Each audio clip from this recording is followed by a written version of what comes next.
안녕하세요. 뉴질랜드 다이어리 라빠입니다.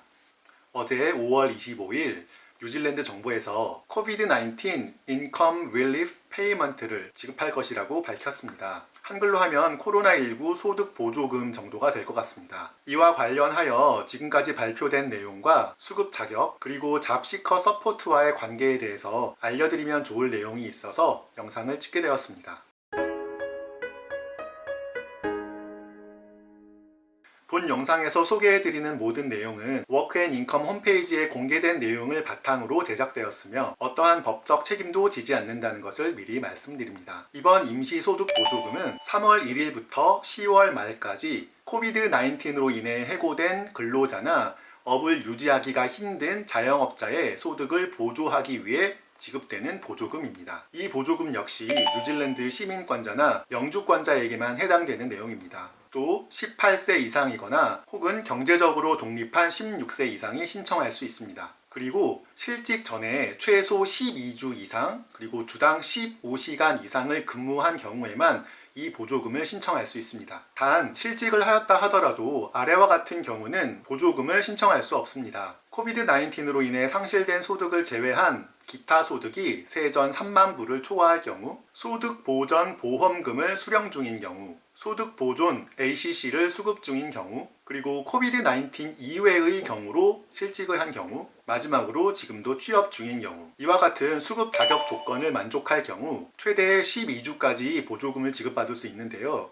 주당 30시간 이상을 근무했던 풀타임 근로자는 주당 490불, 주당 15시간부터 29시간까지를 근무했던 파트타임 근무자는 주당 250불을 지급받을 수 있습니다. 단 수급 기간 중이라도 위에서 열거했던 수급 자격에 변동이 생긴 경우는 지급이 중지될 수 있습니다. 보조금 신청은 6월 8일부터 온라인으로 신청이 가능합니다. 보조금 신청과 관련한 세부 사항은 추후 공개할 것이라고 예고했습니다. 지금까지는 보조금에 대한 개괄적인 사항이었고요. 이제부터 각각의 케이스별로 한번 살펴보도록 하겠습니다. 가장 먼저 배우자가 있는 경우인데요. 배우자와 본인 각각 수급 자격을 취득할 경우 각각 보조금을 신청하고 수급할 수 있습니다. 부부가 모두 코비드-19로 인해 풀타임 근무 중 실직했을 경우는 주당 총 960불을 수령할 수 있습니다. 하지만 만약 배우자의 주당 수입이 2,000불을 초과할 경우는 수급 자격을 상실하게 됩니다. 두 번째로 알아볼 경우는 정부에서 지급하고 있는 기타 보조금을 수급하고 있는 경우입니다. 이 경우 지급받고 있는 보조금과 이번에 지급되는 임시 수입 보조금 중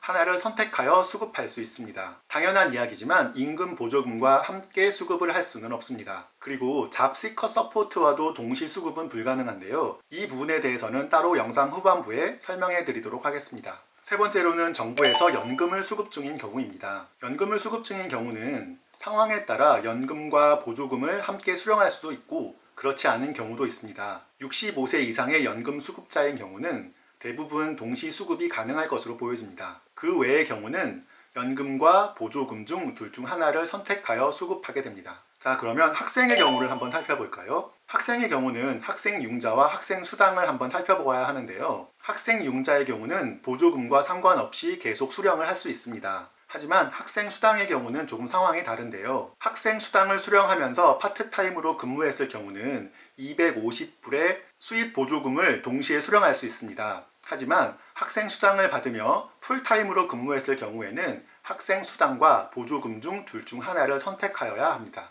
마지막으로 자영업자의 경우를 한번 살펴볼 텐데요. 자영업자에게는 코비드-19 관련하여 소상공인 무이자 대출과 임금 보조금이 지급되고 있습니다. 따라서 이 두 가지 보조금을 지급받고 있는 경우에는 수입 보조금 신청을 할 수가 없습니다. 마지막으로 잡시커 서포트와 COVID-19 Income Relief Payment의 관계에 대해 조금 살펴보도록 하겠습니다. 기본적으로 뉴질랜드에서 실직을 하게 되면 잡시커 서포트를 신청할 수 있습니다. 다만 잡시커 서포트는 뉴질랜드 체류기간 2년의 조건을 만족해야 합니다. 그리고 이번에 지급되는 보조금과 달리 보조금 수령자의 상황과 나이에 따라 보조금이 차이가 납니다. 2002년 5월 기준으로 보면 세후 175.48불부터 260.11불까지 수령이 가능한데요. 이번에 지급되는 수입 보조금과 비교해보면 각자의 상황에 따라 잡시커 서포트를 신청하는 것이 더 유리할 수도 있고 수입 보조금을 신청하는 것이 더 유리할 수도 있습니다. 잡시커 서포트가 더 이득인 경우를 한번 살펴보면 만 25세 이상의 독신이 파트타임으로 근무를 하던 중 코비드-19로 인해 실직할 경우 코비드-19 인컴 릴리프 페이먼트를 신청하는 것보다 잡시커 서포트를 신청하는 것이 더 유리합니다. 이 경우 실제 보조금의 차이는 그리 크지 않습니다. 하지만 잡시커 서포트를 수급함으로써 발생하는 추가 보조금이 있는데요. 바로 주택 보조금 그리고 겨울 난방비 지원금입니다. 이 추가 보조금을 수령함으로써 실제 수령하는 보조금은 대략 30불 이상 차이 날 것으로 보여집니다. 지금까지 코비드-19 인컴 릴리프 페이먼트에 대해서 알아보았습니다. 이 보조금 자체가 어제 발표된 내용이고 아직 세부 사항이 홈페이지에 업데이트 되어 있지 않습니다. 차후에 업데이트되는 사항들을 살펴보고 꼭 알려드려야 할 사항이라고 생각되는 내용들이 있을 경우 추가 영상으로 돌아오도록 하겠습니다. 전 세계 많은 사람들이 코로나로 인해 힘든 나날을 보내고 있습니다. 정부에서도 많은 노력을 하고 있으니 우리도 각자의 자리에서 위기 극복을 위해 노력하도록 합시다. 감사합니다.